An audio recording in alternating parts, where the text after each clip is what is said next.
Segment marking the 5th anniversary of the Belt and Road Initiative.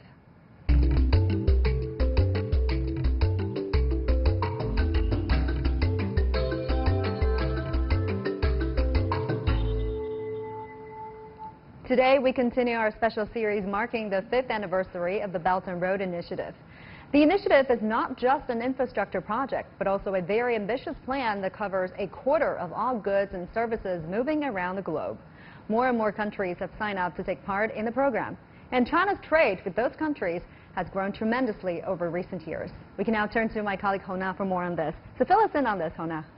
Hello, Zhou Yuan. Well, so far, a total of 87 countries besides China have joined the initiative.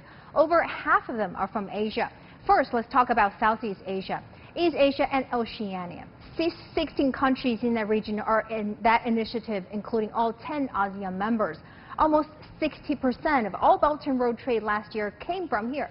Then there are 8 countries in South Asia with a combined population of over 1.7 billion. And those countries make up more than half the total population of all Belt and Road partners.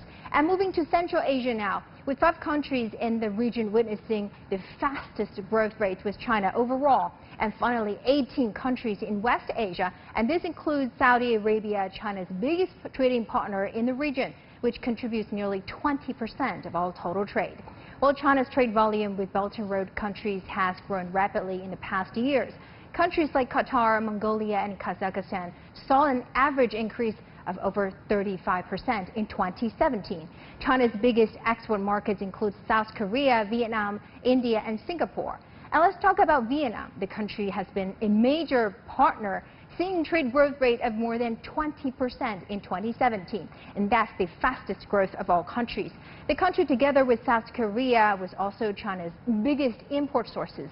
But that's not all. Trade volume between China and Vietnam broke $100 billion in 2017, and Chinese investment in Vietnam topped $20 billion. It is estimated that over 130,000 Chinese people are working in the business and tourism field there. Back to you. Thanks so much, Hona, for that. Appreciate it. Now, among the benefits of the Belt and Road Initiative, e-commerce is bringing Thailand's agricultural products to the massive online market of China. China's Alibaba and the Thai government have signed a deal to sell Thai produce in China. CGTN's Martin Lowe looks at how Alibaba's e-commerce platforms have created a new lifeline for Thai farmers.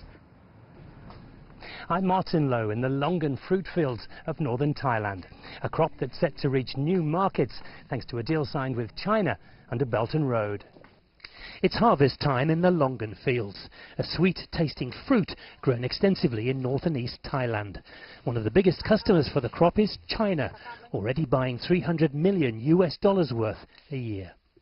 Now, sales in the traditional marketplace are to be boosted by selling an extra 10,000 tons of Thai Longan in China online through Alibaba's Tmall retail website.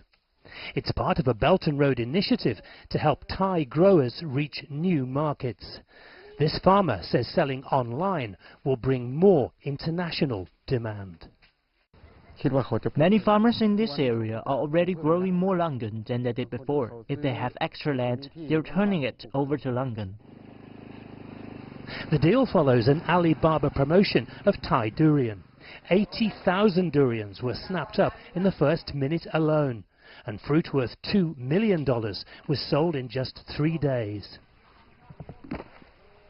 This scheme is one of a number between Alibaba and Thailand to develop this country's digital economy.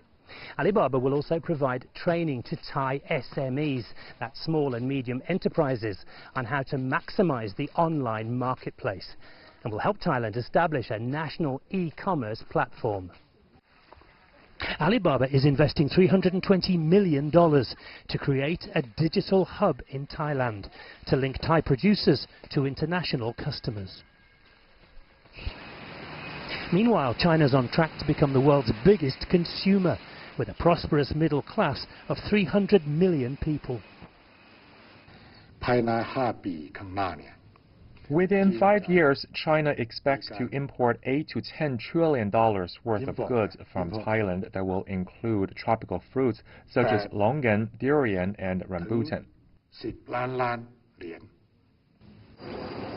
Profit from food exports is growing so quickly that many Thai farmers are abandoning low-value crops like rubber and switching to fruit. It's expected new ways of selling, such as these online deals under Belt and Road, will greatly contribute to Thailand's prosperity. Martin Low, CGTN, Chiang Rai, Thailand. Now let me bring in my guest, Professor Zhang Gong from the University of International Business and Economics. Thank you for coming, Professor. Thank you. Now the Belt and Road Initiative aims to make cross-border multi-currency transactions a lot easier and also further internationalize the use of RMB. How is it doing right now? We're seeing more and more transactions, especially loans, made to some of the participating Belt and Road Initiative countries to use RMB-denominated loans. I think it's an effort from China's perspective to mitigate the currency risk, as well as actually mitigating the risk associated with these host countries as well. Because some of these countries, they tend to have, some trade deficits problems for some years, and so there's a risk that their currency is going to depreciate over the long run. See, we are making these loans denominated in either RMB or dollar terms for these countries. The proceeds from these projects, especially infrastructure projects, are mostly denominated in local currencies. So I think it's an effort to stay away from dollar, at least as these countries have exports to China. That kind of risk can be mitigated. On the other hand, I think it's also China's effort to gradually internationalize our currency. Already it's not just from China. German Minister of Finance has already said that they're trying to establish a system where trade is going to be transacted using currencies other than the US dollar. So I think there's an overall trend, or at least an overall effort to gradually, at least have part of the trade, world trade, global trade, staying away from the US dollar. So I think we have to put things in that context. Now the initiative also aims to link China with its Eurasian neighbors. How is it being a driving force for Asia's integration? I think it depends on depends on the situation, which countries we're talking about. Kazakhstan, for example, the trade between both sides is actually booming. Chinese investment in Kazakhstan is also booming. I think at a fundamental level, as long as these countries have a very stable political system, the economies for both sides are actually quite complementary. Agricultural products, energy products from these countries are very complementary towards China's flow of manufactured goods to these countries. So I think at a fundamental level, there's a prospect of increasing trade. And I'm actually very hopeful for the trade and investment relationship with Kazakhstan. It's not just infrastructure projects in in communications and roads and the railroads. Also, I think the energy area, China's exports of solar projects, for example, is actually doing very well in Kazakhstan. So I think, in these areas, there's a lot of promising future for both countries. Yeah. Thank you, Professor. You're welcome. Now that's today's episode of the special series on the Belt and Road. Tomorrow we'll take another look at it from a technological perspective.